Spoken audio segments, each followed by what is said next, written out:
powerful means. I'm willing to divulge the unembellished truth as to the intentions of the Order's Pathstriders, so that you will make better judgment for the Astral Express, for Penacony, and for this stretch of the universe. Words can hardly do justice to the beauty of that ideal.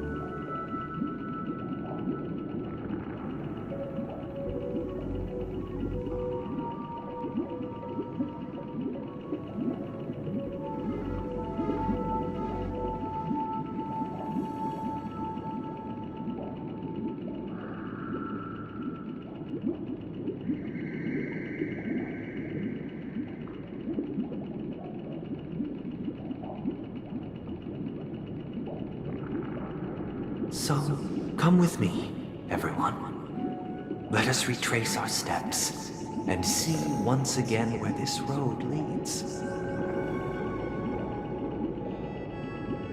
Huh? Where'd he go? Welcome. This isn't any location in Penacony's dreamscape. It's my inner world. The reason the scenery before you remains unchanged is because your consciousness has drawn on similar concepts to fill in the gaps.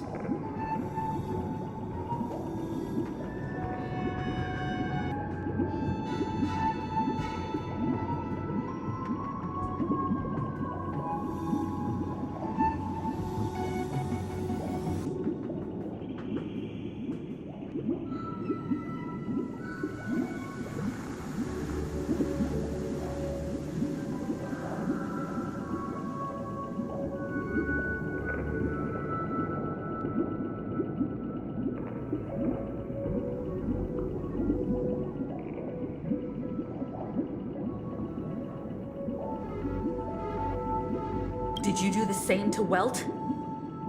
It's a tuning process. Stronger in effect and more draining on the mind. The gray-haired guest has experienced it before, so she should understand what it entails. Tuning allows you to intuitively grasp my feelings, which also means that I cannot hide anything from you. Now, everyone, please look at the huge screen. The road we once took begins here. From this point on, you will witness the numerous decisions I've faced. I've selected a portion of these to share with you. I believe after going through similar predicaments, you'll be able to better understand my thoughts. Let's begin. The first decision. A story about a baby bird. This story happened when Robin and I were very young. We were victims of the Stellaron disaster, and the family's Mr. Gopher Wood, who would later become the Dream Master of Penacony, saw that we siblings had no one to turn to and took us in. Later on, Robin and I lived a time with nary a care in the world. One day, after dinner, while my younger sister and I were lounging about in Mr. Gopher Wood's yard, we spotted a fledgling Charmony dove all on its own. That baby bird was tiny. It didn't even have all of its feathers, and it couldn't sing. When we found it, it was already on its last breath, having fallen into a shrub, probably abandoned by its parents. We decided to build a nest for it right there and then. However, thinking back, that winter was unusually cold, with fierce winds at night in the yard, not to mention the many poisonous bugs and wild beasts in the vicinity. It was clear that if we left the fledgling in the yard, it stood no chance of surviving until spring. So, I suggested we take it inside, place it on the shelf by the window, and asked the adults to fashion a cage for it. We decided that when it regained its strength enough to spread its wings, we would release it back into the wild. The tragic part, something that we'd never considered, was that this bird's fate had already been determined long before this moment. Its destiny was determined by our momentary whim. Now, I pass the power of choice to you all. Faced with this situation, what choice would you make? Stick to the original plan, and build a nest with soft net where the Charmony dove fell. Or build a cage for it, and feed it, giving it the utmost care from within the warmth of a home. I eagerly await your answer.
My fighting skills have improved. I should let my mom know.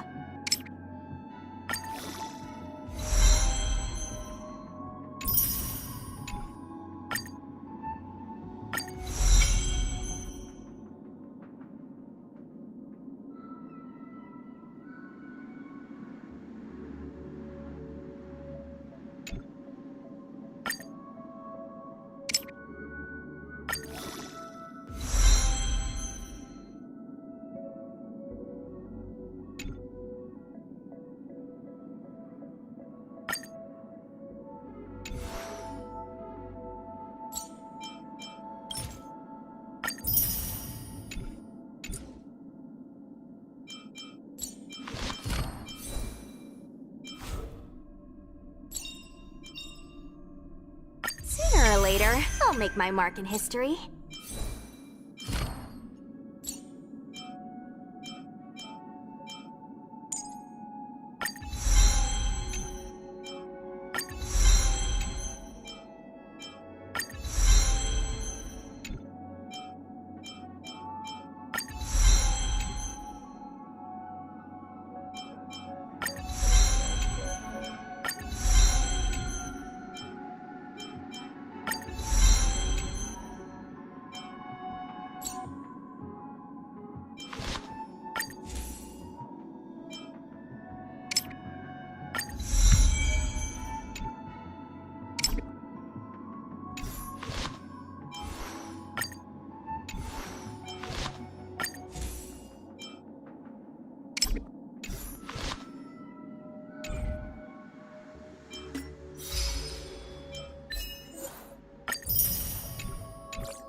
I'm happy to see that you made a choice similar to ours.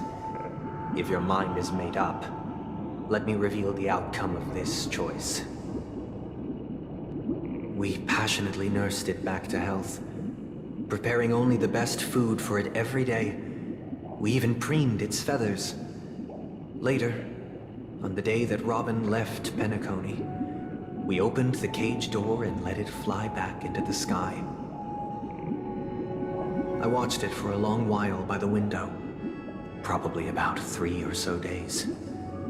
In those 3 long days, the little Charmony dove tried again and again to spread its wings to fly into the sky, but fell to the ground, only to keep trying. Finally, on the 137th attempt, it succeeded. But its attempt did not go perfectly. After flying, the fall shattered its wing. I deeply regret the choice. This story happened when I was It was during that period that I had the opportunity. He was a dream chaser and an illegal stowaway. He told me I sold everything I could at home. The house, the land, even his 2 children. He said he could not afford to raise them, and that at least they could eat if they lived as slaves. He had a plan in place after hearing the dream chase. I'll tell you the outcome soon. Will you do as I did, or will you remain? I look forward to everyone's...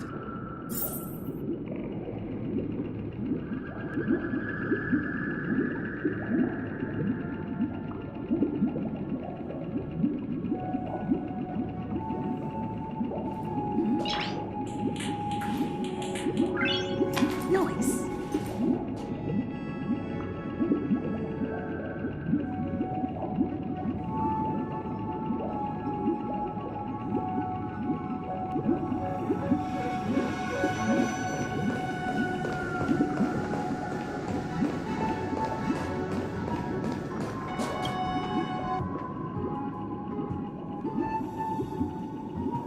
I'm honored to witness your first, the outcome.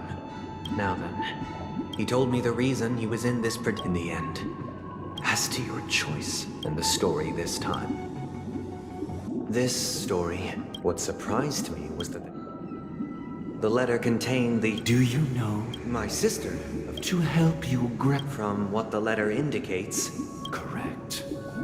a stray bullet. A war has broken out. She hoped to... Is she all right? If the operation by the eon above. Those... Now you understand why she... How could this happen? It's all in the past. Likewise, I've prepared one last question, because this is merely... Would you still support?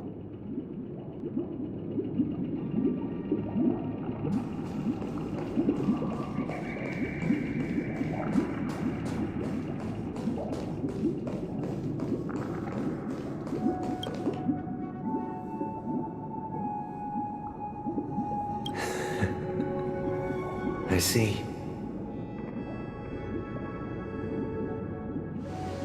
I am now aware of everyone's stances. Raising these questions merely serves to illustrate one point. The plight of Penacony cannot be salvaged by the harmony. The true foundation for a sweet dream paradise can only be established. I know the suffering of being tormented. The turmoil of losing your way, how sorrow, and even despair, set in when matters don't work out. All of this causes me unending pain, because this is not what happiness is at all. We must teach the weak how to live a happy life, and this life isn't some noble propriety that the upper crust preaches, but in definitive terms, a way of survival that belongs to everyone.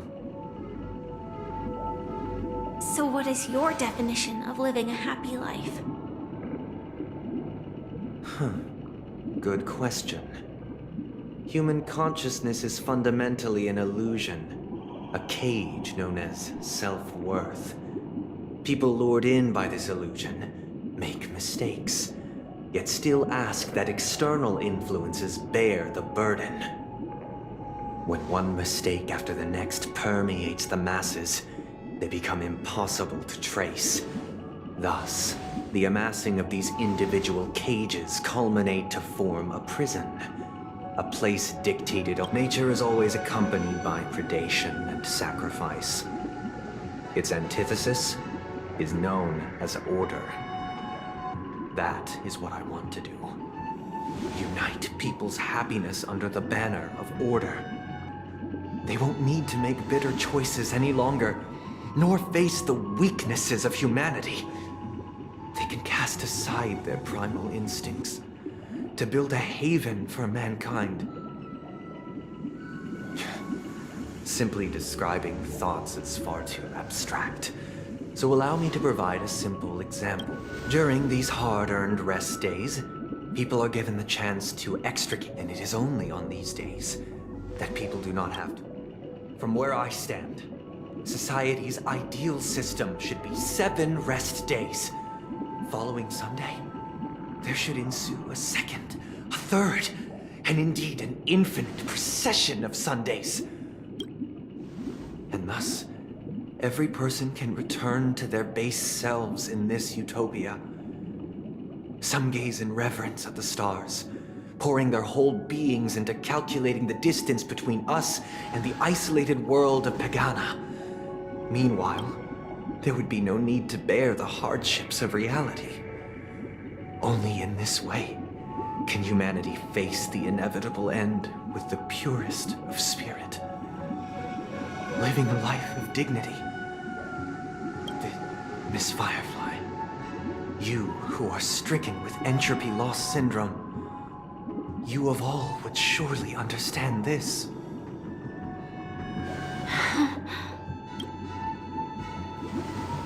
It sounds like a flawless theory.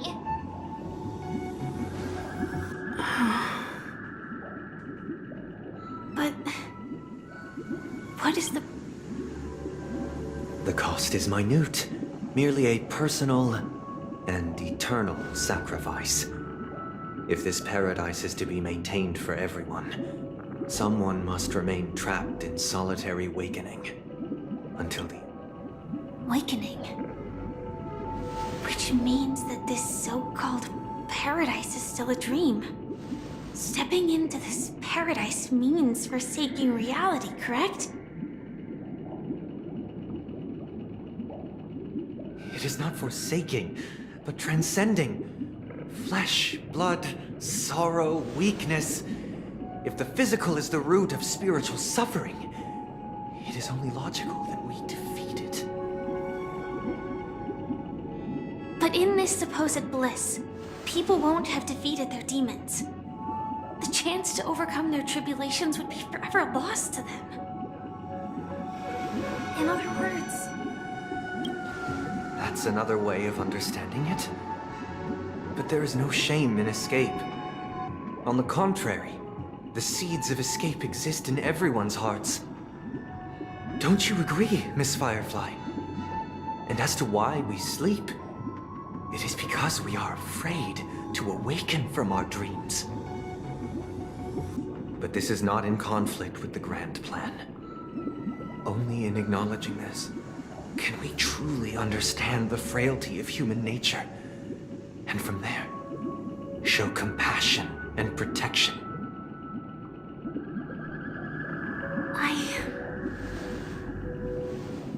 I admit that you are a born leader. Your perspective on humanity brims with pessimism. Yet you express compassion for all, even when your heart pities them. But unlike you, I live for the self. From my perspective, individuals making choices for themselves is their birthright. The want to escape may be innate in the weak.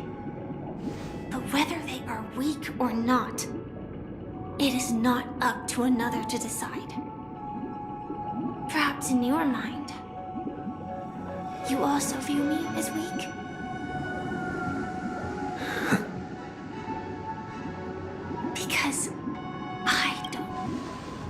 Since Miss Firefly has said her piece, the Astral Express will also naturally give you our answer. We'll leave it to you. Just as Mr. McHale instructed before. Tell him our choice.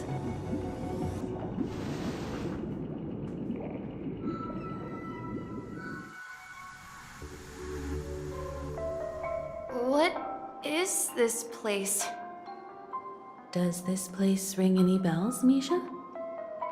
I don't know, but I feel a sense of deja vu. What is this place? It's the realm within a dream bubble. This was left to the Astral Express by a Nameless, but weirdly, when we entered it, it was completely empty. Dr. Edward from the... So I thought... I don't know much about dream bubbles, but if you want to figure out what this mansion is, I'll do my best. I'm counting on you then. Himeko, I still don't get it. Why were you so sure that Misha had a connection with this dream bubble? I wasn't sure. It was just a hunch. But since Misha feels familiar with this place, my hunch might be correct. Exactly. This is where you and Firefly encountered death, which we now know as dormancy. Considering its connection to Dreamflux Reef, it's not surprising it appeared here. The question now is, who brought you here? Based on the clues we have so far, it's unlikely to be that masked fool.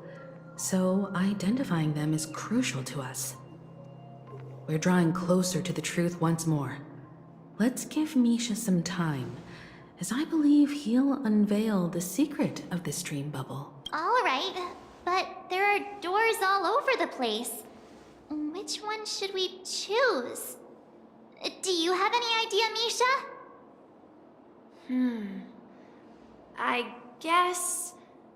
maybe this way?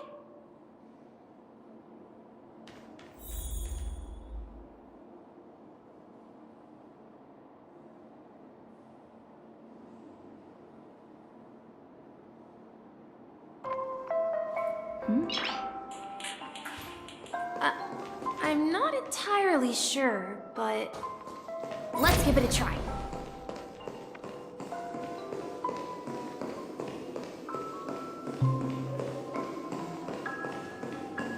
Wait, you managed to choose the right door on your first try? Weird. This place is quite different from the hotel. But I feel like I've been here before, and even lived here for a while.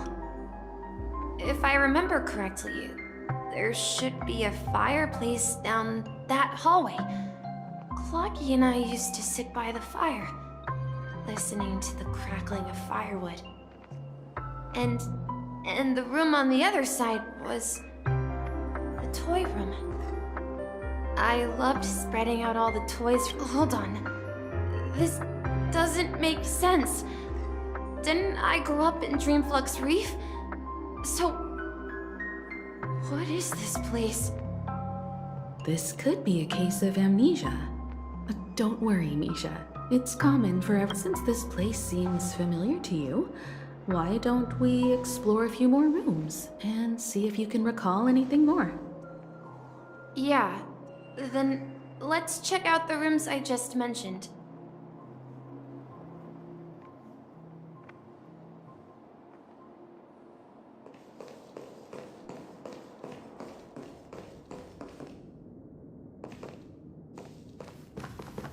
Mikhail, that's the name.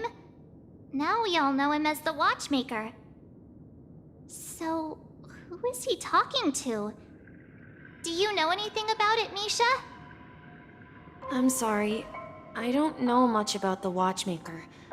Anything special? Mikhail? Grandpa? Do you mean you're the watch... But we haven't heard anything about the watchmaker. Could you tell us more? Yeah, sure. He didn't want me to call him Gramp every time he came back. He'd share his logbook with me and tell me about his adventures at sea. It appears that the seafarer has nothing to do with the watchmaker. So, perhaps it's just a coincidence? So, where is your grandpa now? He went off on a new journey. So, where has Clocky gone? Did he leave to protect Dreamville?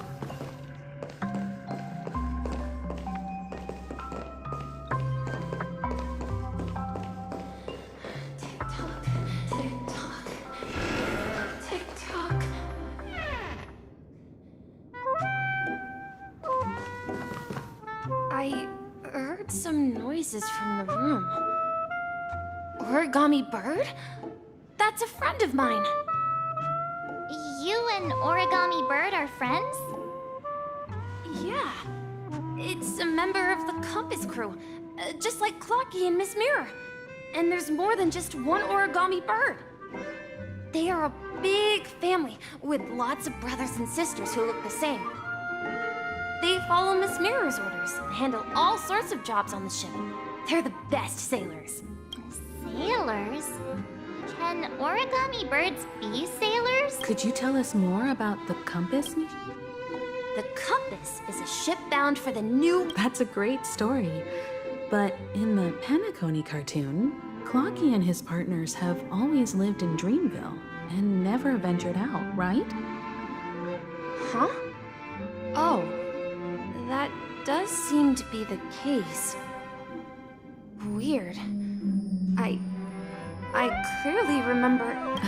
Perhaps, Clock. I think... I hear the sound of water. You once mentioned there's a magnificent fountain up ahead.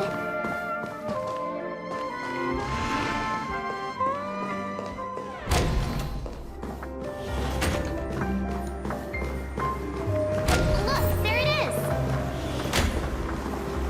The water resembles a precious jewel embedded in the dreams of all seafarers. Every time I... Have you recalled any? Yeah. I saw these sentences in Grandpa's logbook. He used to say, despite the perils of the sea, whenever he stood on the deck in the afternoon, overlooking the sparkling waves, he would think of this fountain in front of his house. He often said that those moments felt like returning to his family's side, and the difficulties at sea didn't seem quite as challenging. You know, I quite understand such sentiments. Hey, don't tease! I was just being a bit sentimental.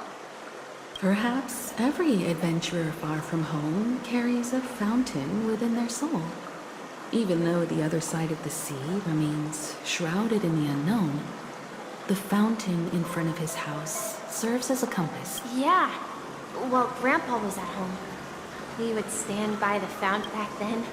I would ask him when I could go on adventures like him, and he would always laugh and say I was still too young. It seems this Mikhail is truly a seafarer and has nothing to do with the watchmaker. Yeah. Based on Misha's recollections, the scenes in the dream bubble appear to be his childhood memories. But this raises more questions. According to Misha, he was clearly born on an oceanic link. Could this be some sort of metaphor? Perhaps the sea refers to the memory zone. I'm sorry. I don't know, but my memories keep pouring out uncontrollably, like water flowing from a fountain. Perhaps I'll remember more things if we go further.